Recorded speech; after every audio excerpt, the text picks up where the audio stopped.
তো আপনার ঘটে হচ্ছে কি আমার ফোনটা কারিনি, তারপরে দুটি পিস্তল মাথায় ধরে, তারপরে আপনার টানতে টানতে হচ্ছে আমার এই সাইড দিয়ে নিয়ে চলে যায় ওই ধুমসি গাছের মাঝামাঝি মাঝামাঝি নিয়ে যাবার ফের ব্যাকে নিয়ে আসে, ব্যাকে নিয়ে আসে ওই জায়গায় বসার আগে গুলি আছে দেয় যে দেখ ঘরে।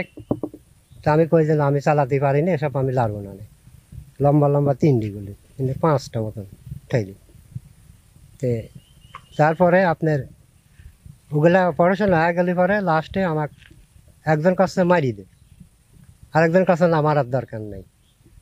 তারপর আরেকজন তখনই লাস্টে চলে যাওয়ার সময় আমার হাত বাঁধি ফেলা দিলি, হাত বাঁধার পরে একটু ওই পাশে নিয়ে যা আমার 2 পাও বেঁধে ফেললি, পাও বাঁধার পরে আমাকে ধাক্কা দিয়ে ফেলা দিলি, ফেলা দেওয়ার পরে মানে তখনই ওরা চলে গেল।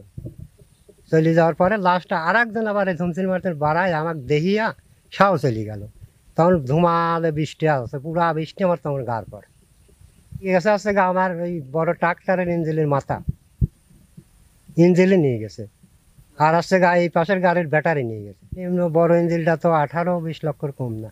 তো আমার কাছে তাড়াতাড়ি ভাটায় আসেন, আমি হচ্ছে গা ওই যে আমার কাছে কি নিয়ে গেল আমি এখনও বুঝতে পারতেছি না।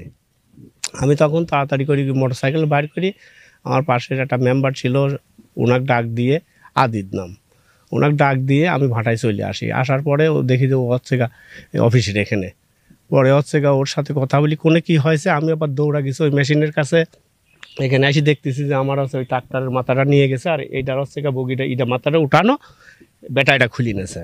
সমস্যা আমার এখানে অনেক ধরনের হচ্ছে, চোর চুরটা ডাকাতি বেড়ে গেছে, ঠিক আছে।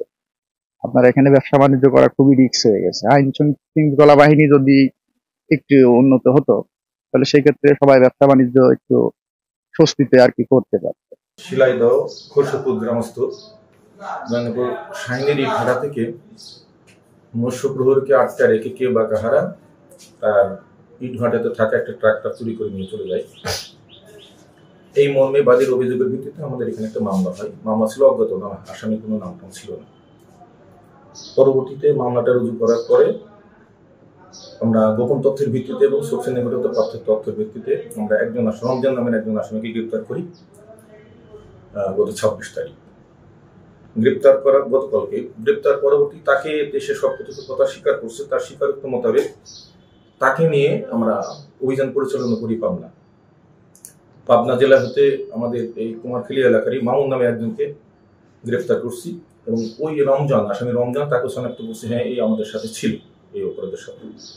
তাদের উভয়কে স্বীকার করার পরে তাদের স্বীকারোক্তি এবং তাদের দেখানোর মতে এই যে ভাড়া থেকে যে এটা নিয়ে গেছিল এই ট্রাক্টরটা আমরা পাবনা থেকে উদ্ধার করছি, ওখানে জব্দ তালিকা করছি, জব্দ তালিকা করে নিয়ে আসছি।